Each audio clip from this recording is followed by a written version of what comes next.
Hello students, आज का जो हमारा टॉपिक है वो काइनेमेटिक्स यूनिट का एक नेक्स्ट चैप्टर है हमारा वेक्टर। उसके इंट्रोडक्शन के बारे में आज हम यहाँ पर डिस्कस करेंगे। ठीक है कि वेक्टर रिप्रेजेंट कैसे किया जाता है, वेक्टर होता क्या है। ठीक है, तो इसके बारे में डिस्कस करेंगे कि वेक्टर के टाइप्स क्या हैं, इसके बारे में हम यहाँ पर डिस्कस करेंगे। तो वेक्टर से पहले आपको स्केलर पता होना चाहिए, स्केलर क्वांटिटी, और इसके बाद वेक्टर क्वांटिटी।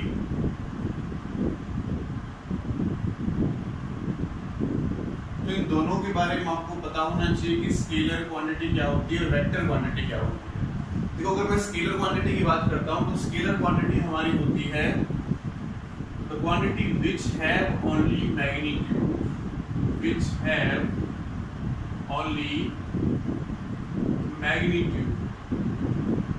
वो क्वांटिटी जिसके पास ओनली मैग्नीट्यूड होगा वो स्केलर क्वांटिटी होगी। और vector quantity which have both magnitude as well as direction, as well as direction। ठीक है, the quantity which have both magnitude as well as direction वो vector quantity होगी, और जिसके पास ओनली मैग्नीट्यूड होगा वो स्केलर क्वांटिटी होगी। अगर मैं एग्जांपल की बात करता हूं तो हम लेट कर लेते हैं कि मैंने आपसे बोला, आप अपने घर से बाहर निकले और मैंने बोला कि आपको 3 किलोमीटर जाना है। कितना जाना है? 3 किलोमीटर।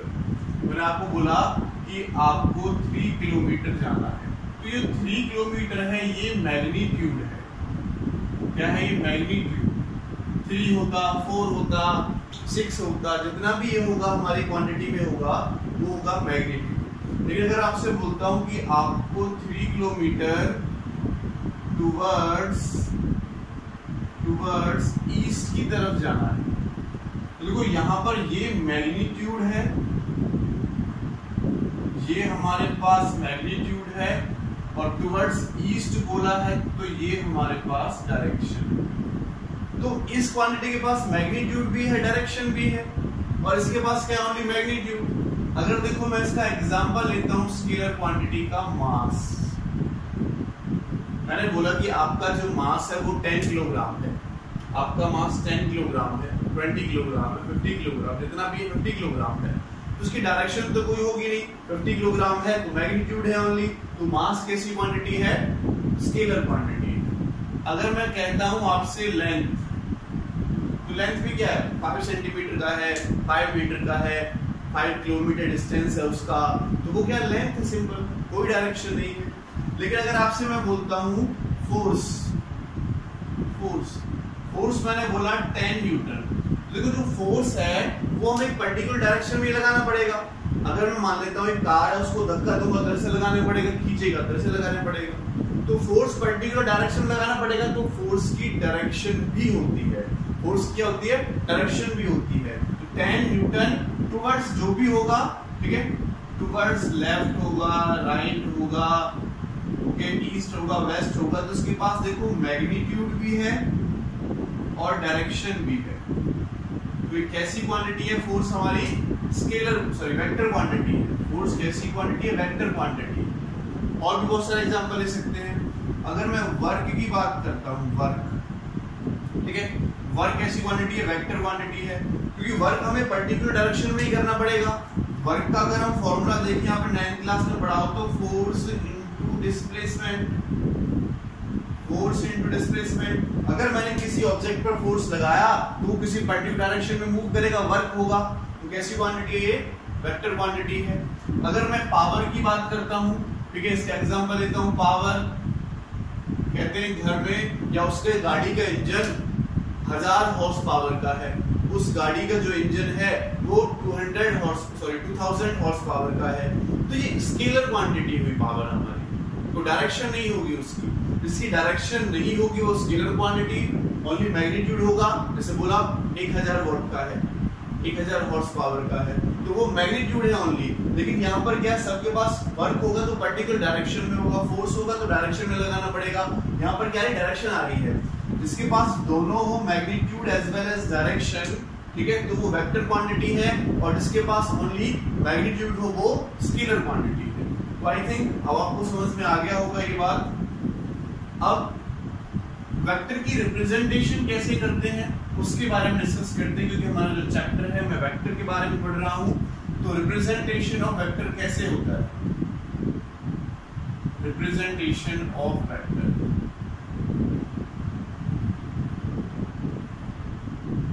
Representation of vector.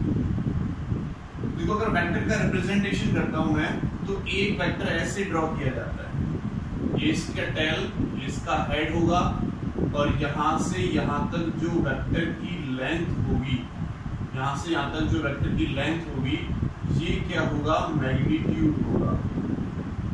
ये क्या होगा बच्चों? मैग्नीट्यूड होगा।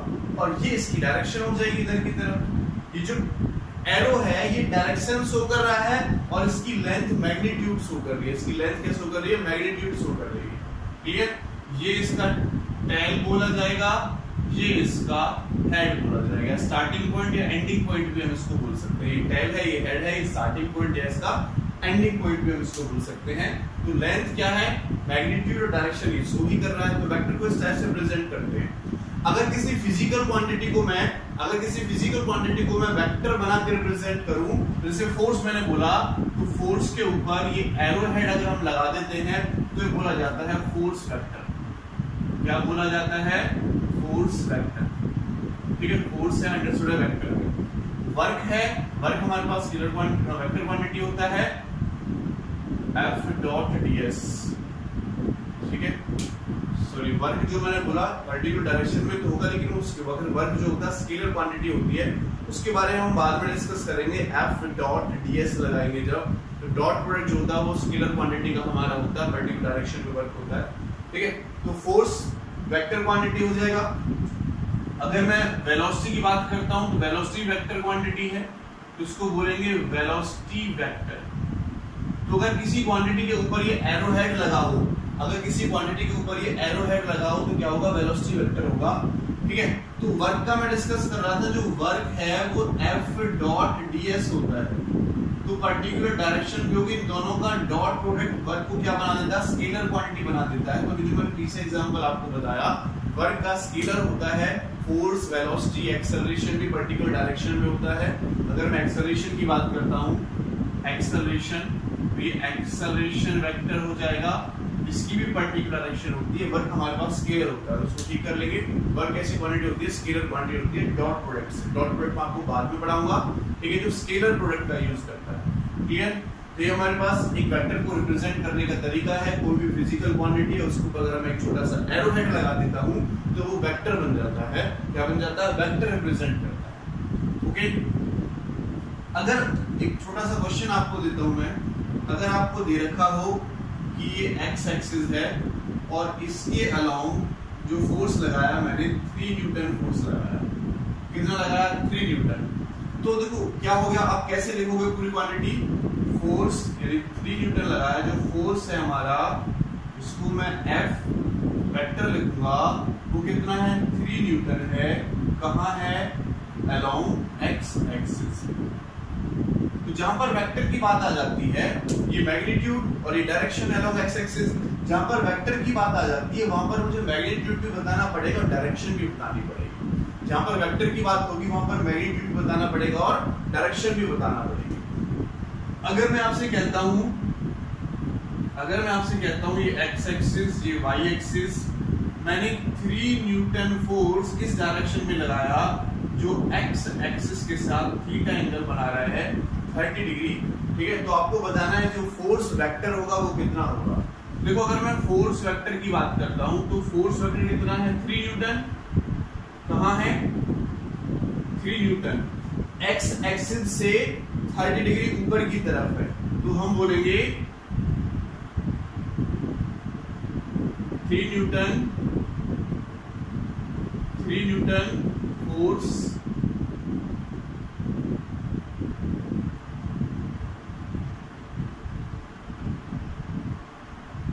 Degree along x axis to towards y axis, ये पर्टिकुलर डायरेक्शन हमें बतानी पड़ेगी। ओके, पर्टिकुलर डायरेक्शन हमको बतानी पड़ेगी। फोर्स 3 न्यूटन फोर्स है हमारा, 30 डिग्री है अलोंग x एक्सिस, x के अलोंग 30 डिग्री बना रहा है। 30 नीचे भी बना सकता था, ठीक है, ऊपर भी बना सकता है। रिप्रेजेंट इसको कैसे करेंगे? 30 डिग्री बना रहा कहां? y एक्सिस के अलोंग। अगर नीचे होता तो नेगेटिव y एक्सिस लिख देते, ऊपर की तरफ है तो हमने y एक्सिस लिख दिया। तो वेक्टर क्वांटिटी को मैग्नीट्यूड एंड डायरेक्शन से दोनों से रिप्रेजेंट करना पड़ेगा। ओके, मैग्नीट्यूड डायरेक्शन दोनों से रिप्रेजेंट करना पड़ेगा। क्लियर? ये बात समझ में आपको आई होगी। चलो हम नेक्स्ट चलते हैं। ये रिप्रेजेंटेशन वेक्टर का था। अब मैं कुछ जनरल डेफिनेशंस लेता हूं, ठीक है, कुछ जनरल डेफिनेशंस लेते हैं। एक होता है मेरे पास नेगेटिव वेक्टर, नेगेटिव वेक्टर, ठीक है। नेगेटिव वेक्टर किसी एक गिवन वेक्टर का, मान लेते हैं मेरे पास एक ए वेक्टर है, गिवन वेक्टर। अगर मुझे इसका नेगेटिव वेक्टर ड्रॉ करना है तो मैं क्या करूंगा?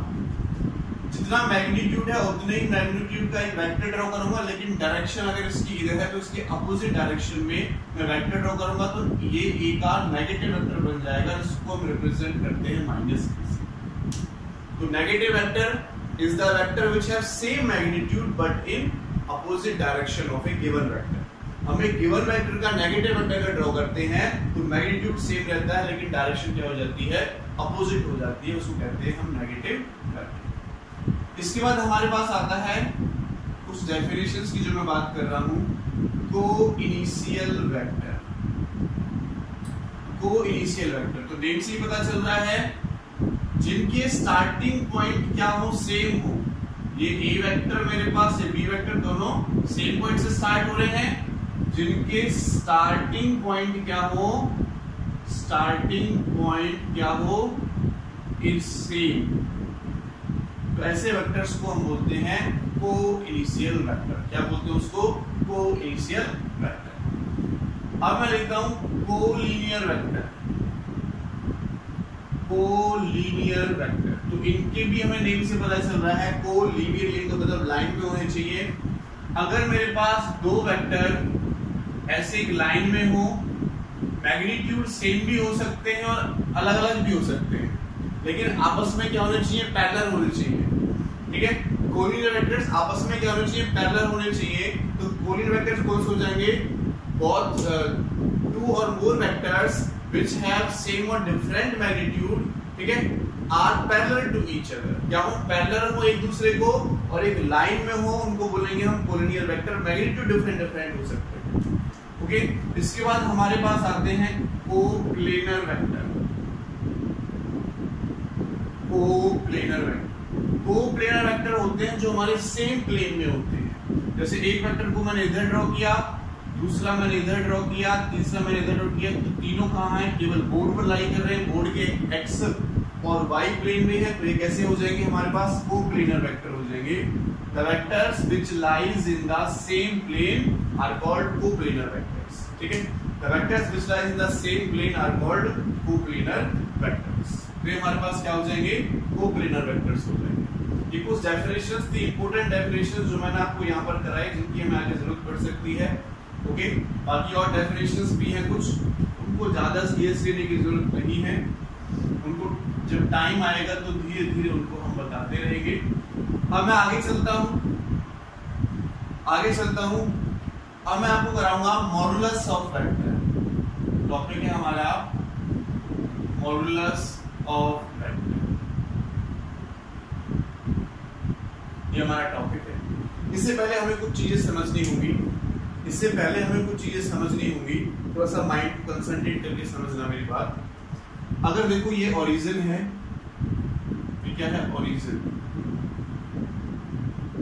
मैंने बोला ये एक्स एक्सिस है कि मैंने 3 यूनिट, मुझे एक वेक्टर गिवन है 3 यूनिट एक्स एक्सिस के अलावा, 3 यूनिट एक्स एक्सिस के अलावा मुझे वेक्टर गिवन है। 3 यूनिट फोर्स हो सकता है, डिस्प्लेसमेंट हमारा हो सकता है, वेलोसिटी हो सकती है कि 3 मीटर पर सेकंड से वो x के अलोंग जा रहा है, 3 मीटर पर सेकंड डिस्प्लेसमेंट, 3 मीटर डिस्प्लेसमेंट उसका x के अलोंग है, 3 मीटर पर सेकंड स्क्वायर से इधर है, 3 न्यूटन फोर्स हमने इधर लगाया, ठीक है। तो जो कुछ भी हमारा क्या हो सकता है, 3 unit force, velocity, acceleration, displacement कुछ भी हो सकता है, 3 यूनिट कहां x के अलोंग है।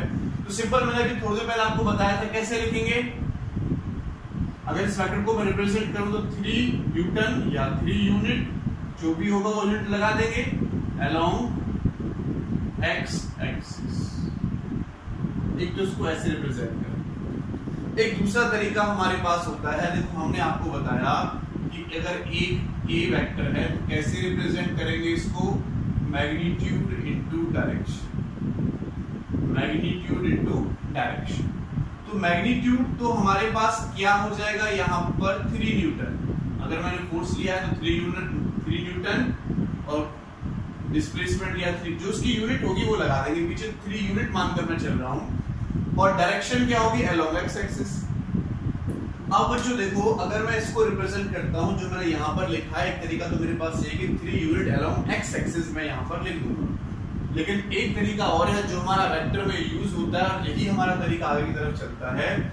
डायरेक्शन मेरा एक यूनिट वेक्टर शो करता है,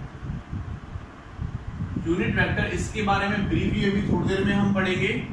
यूनिट वेक्टर क्या होता है, इसका यूनिट मैग्नीट्यूड होता है, यूनिट मैग्नीट्यूड होता है और सेम डायरेक्शन होती है,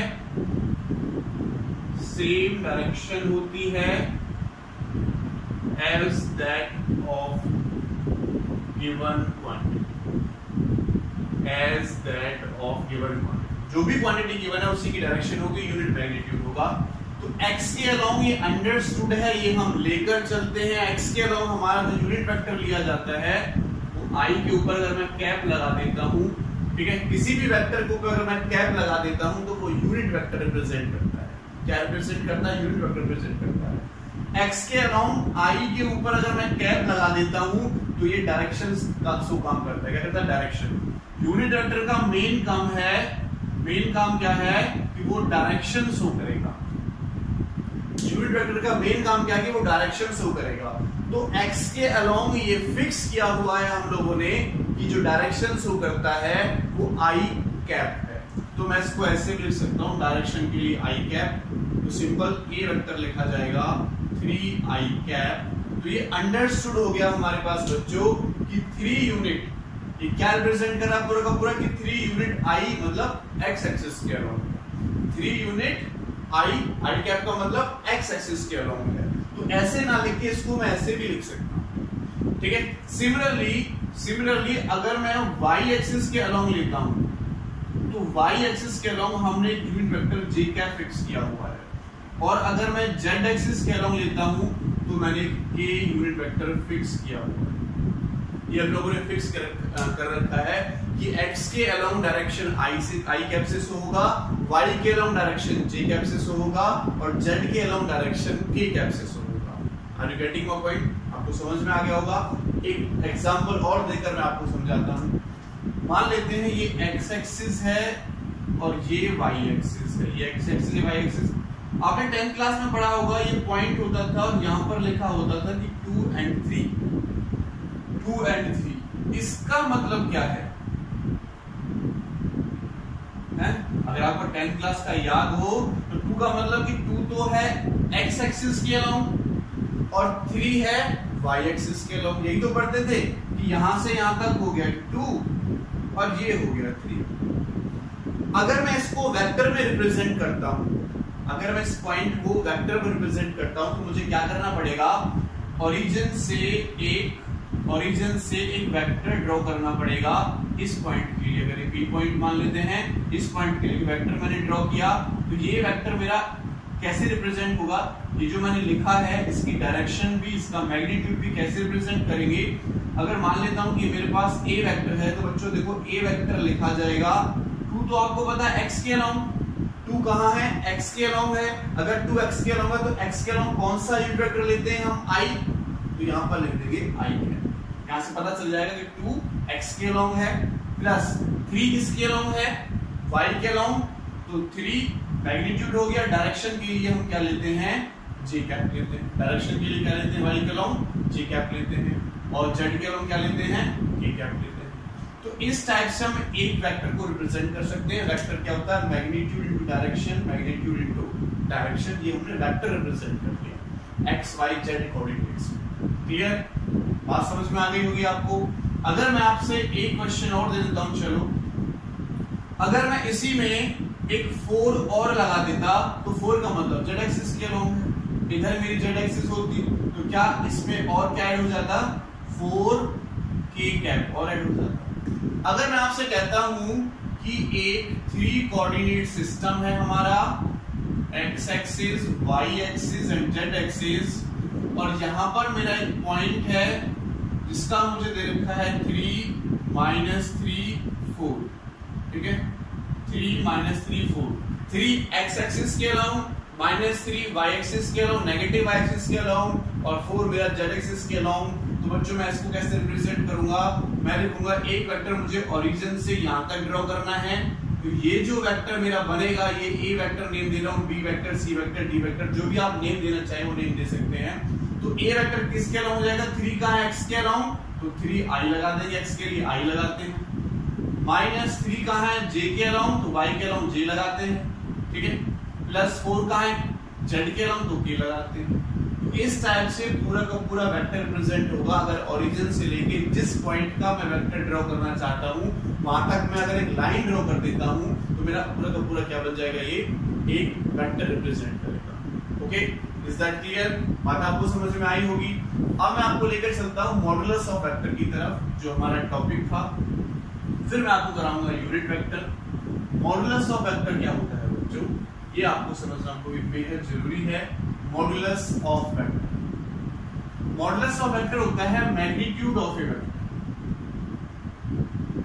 magnitude of A vector, magnitude of A vector. देखो अगर मैं जनरल फॉर्म में लिखता हूं, अगर मैं जनरल फॉर्म में लिखता हूं तो एक वेक्टर को मैं ऐसे लिखूंगा axi plus ayj plus az। एक वेक्टर ऐसे लिखा जाएगा सिंपल। इसका मतलब क्या है कि ax मैग्नीट्यूड x एक्सिस के अलोंग है, ay मैग्नीट्यूड y एक्सिस के अलोंग है, और az एक्सिस, az मैग्नीट्यूड मेरा z एक्सिस के अलोंग है। क्योंकि I रिप्रेजेंट कर रहा है कहां, I रिप्रेजेंट कहां कर रहा है, x को, j y को, और k z को रिप्रेजेंट कर रहा है। अगर मैं इनका मैग्नीट्यूड निकालता हूं तो मैग्नीट्यूड को रिप्रेजेंट हम दो तरीके से कर सकते हैं। मैग्नीट्यूड को रिप्रेजेंट एक तो a वेक्टर पे ऐसे लगा दो, दो डंडे साइड में, ये मैग्नीट्यूड हो गया, और सिंपल a भी लिख सकते हैं, सिंपल a भी लिख सकते हैं। तो देखो अगर मैं a मैग्नीट्यूड निकालता हूं तो कैसे निकलेगा, i का जो कंपोनेंट है उसका स्क्वायर प्लस y का जो कंपोनेंट है उसका स्क्वायर, और प्लस z का जो कंपोनेंट है उसका स्क्वायर, और उसका क्या कर देंगे हम, रूट कर देंगे। क्या कर देंगे, उसका रूट कर देंगे, तो मेरे पास क्या बन जाएगा, मैग्नीट्यूड बन जाएगा। Is that clear.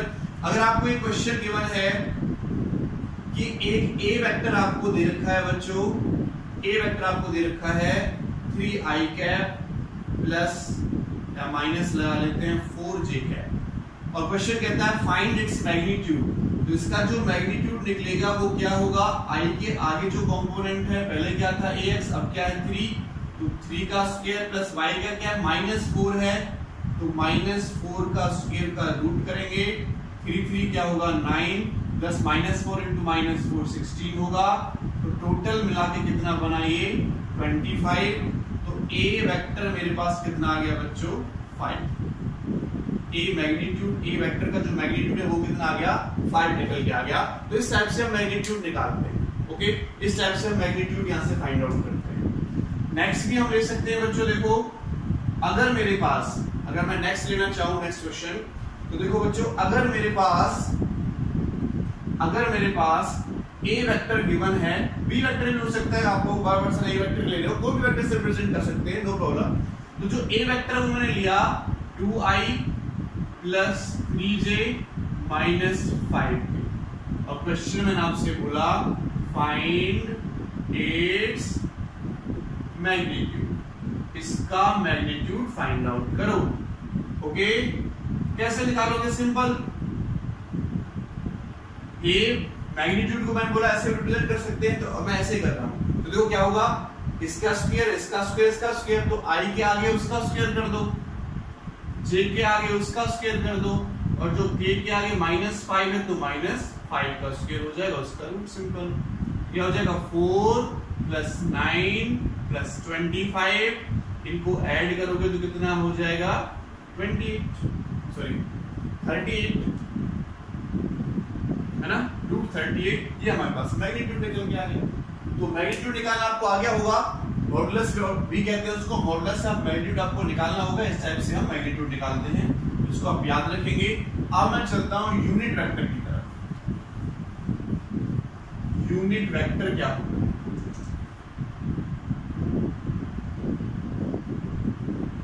अभी मैंने आपको बताया मैग्नीट्यूड क्या होता है इसका,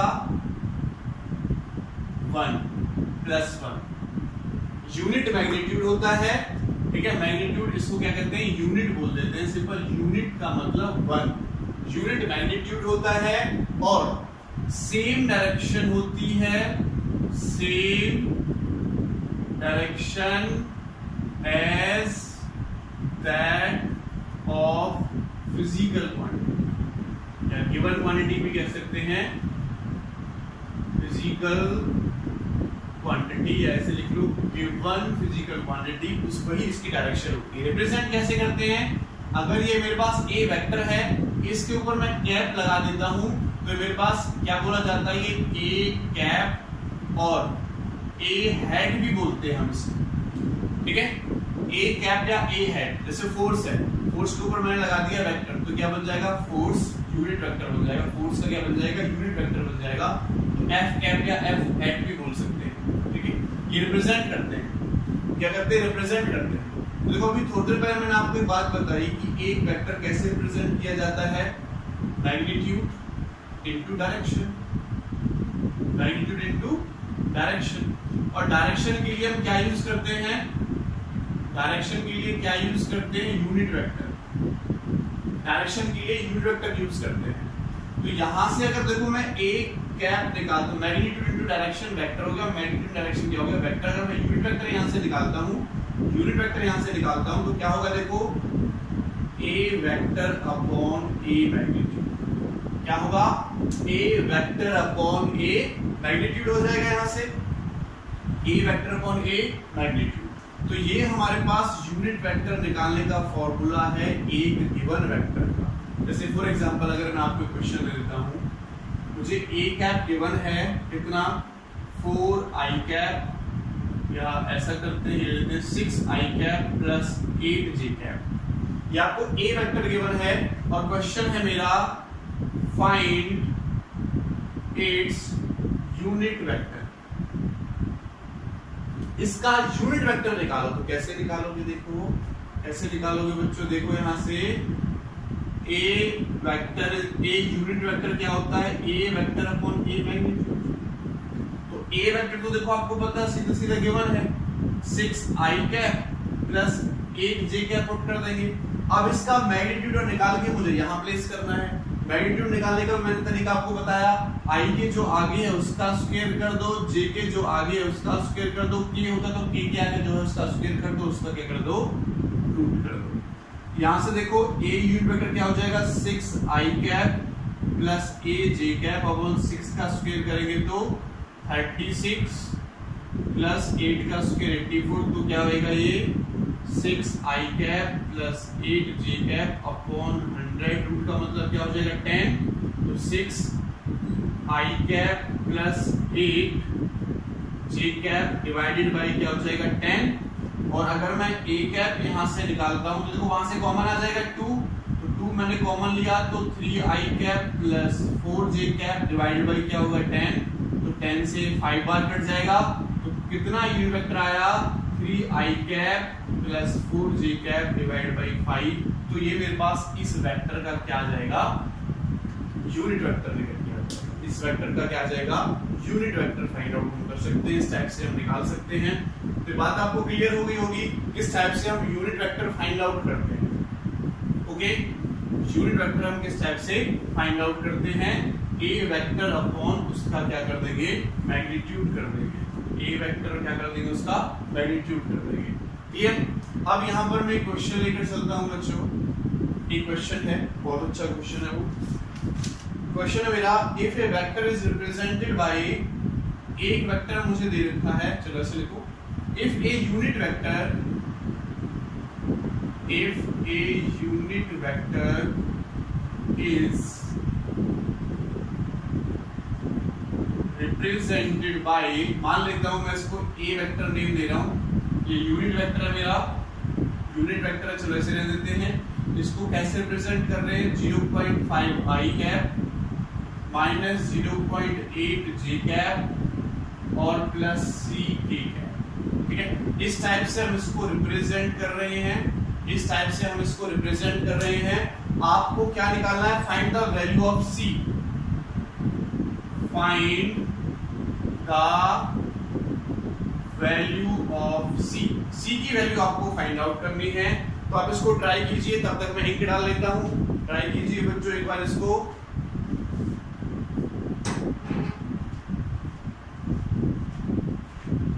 ट्राई करो बच्चों एक बार।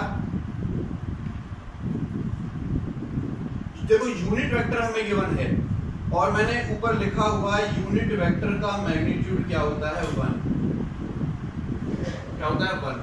तो इसका मैग्नीट्यूड निकालो, 1 के ऊपर पुट कर दो, इसका मैग्नीट्यूड निकालो और 1 के ऊपर पुट कर दो, हमारे पास सी की वैल्यू निकल के आ जाएगी। बहुत सिंपल सा क्वेश्चन है। देखो क्या होगा, if a unit vector is represented by this 0.8 हमें गिवन है, तो इसका यूनिट वेक्टर, इसका मैग्नीट्यूड निकालो। देखो मैग्नीट्यूड मान लेता हूं, अगर मेरे पास ये a यूनिट वेक्टर है, a यूनिट वेक्टर, इसका मैग्नीट्यूड क्या होगा, तो सिंपल a लिखा जाएगा।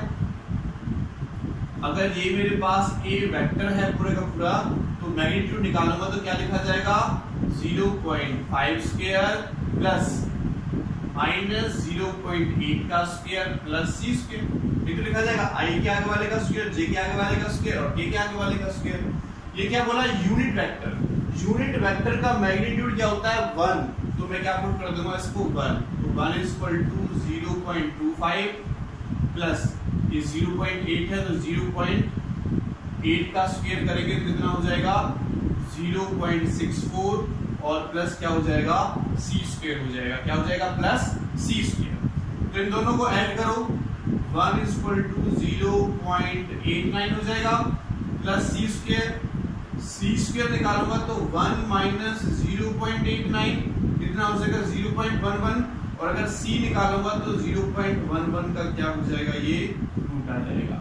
0.11 का क्या आ जाएगा बच्चों, ये रूट निकल के आ जाएगा। तो ये हमारे पास c की वैल्यू आ गई, यहाँ से निकल। क्लियर। तो इस टाइप से हम निकाल सकते हैं यूनिट वेक्टर्स। यूनिट वेक्टर्स के बारे में हमने डिस्कस कर लिया।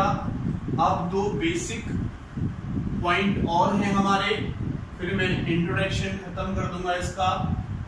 ओके, तो बेसिक पॉइंट है हमारे पास position vector and displacement vector. तो मैं पोजीशन वेक्टर को पहले डिस्कस कर लेता हूं कि पोजीशन वेक्टर क्या होता है। देखो अगर मेरे पास ये एक x कोऑर्डिनेट है और ये y कोऑर्डिनेट है, 2 डायमेंशन एक्सिस में मानकर चल रहा हूं, ये एक पॉइंट है जो मेरे पास 2 और 3 कोऑर्डिनेट रिप्रेजेंट कर रहा है। तो ओरिजिन से जो इसकी पोजीशन और डायरेक्शन बताएगा, ये वेक्टर मैंने ड्रॉ किया, ये वाला वेक्टर, ये वेक्टर मैंने ड्रॉ किया, तो ये जो वेक्टर मैंने ड्रॉ किया है इसको बोलेंगे हम पोजीशन वेक्टर। क्या बोलेंगे इसको, पोजीशन वेक्टर, क्योंकि ये वेक्टर डायरेक्शन बताएगी, डायरेक्शन किधर की तरफ है, और मैग्नीट्यूड भी बताता है, इसको बोलते हैं पोजीशन वेक्टर। इस वेक्टर को रिप्रेजेंट कैसे करेंगे बच्चों, ए वेक्टर मेरा किसके इक्वल हो जाएगा, 2 तो पता है आपको i के अलोंग है और 3 आपको पता है j के अलोंग। 2 पता है i के अलोंग यानी x एक्सिस के अलोंग है, ठीक है, और 3 y के अलोंग होता है, x और y कंपोनेंट इस टाइप से लिखे जाते हैं, आपको पता है। अगर मैं लेट कर लेता हूं कि b पॉइंट मेरा यहां है और b के कोऑर्डिनेट हैं 4 और 5, ठीक है, लेट कर लेते हैं 4 और 5। तो 4.5 ज्यादा हो जाएगा तो ऐसा करते हैं, इधर y बढ़ेगा, चलो y को मैंने बढ़ा दिया, इसको मैं बढ़ा के 3 कर देता हूँ, x बढ़ गया y कम हो गया तो 3 2 कर देते हैं। चलो इधर की तरफ क्या किया मैंने, 3 2 कर दिया, तो ये मेरे पास a पॉइंट और ये मेरे पास b पॉइंट। तो इस पॉइंट को रिप्रेजेंट जो करेगा वेक्टर वो ये करेगा, जिसको मैं b वेक्टर लिख दे रहा हूँ। तो b वेक्टर क्या लिखा जाएगा, 3i cap plus 2j cap, 3i cap plus 2j cap. ये दोनों क्या है, इस पॉइंट की पोजीशन बता रहा है b वेक्टर, इस पॉइंट की पोजीशन बता रहा है। तो पोजीशन वेक्टर्स क्या होते हैं, द वेक्टर्स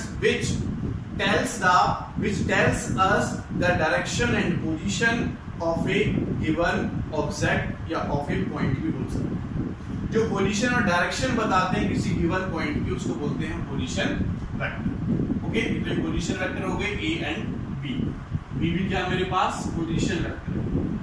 अब आता है मेरे पास डिस्प्लेसमेंट वेक्टर, क्या आता है, डिस्प्लेसमेंट वेक्टर।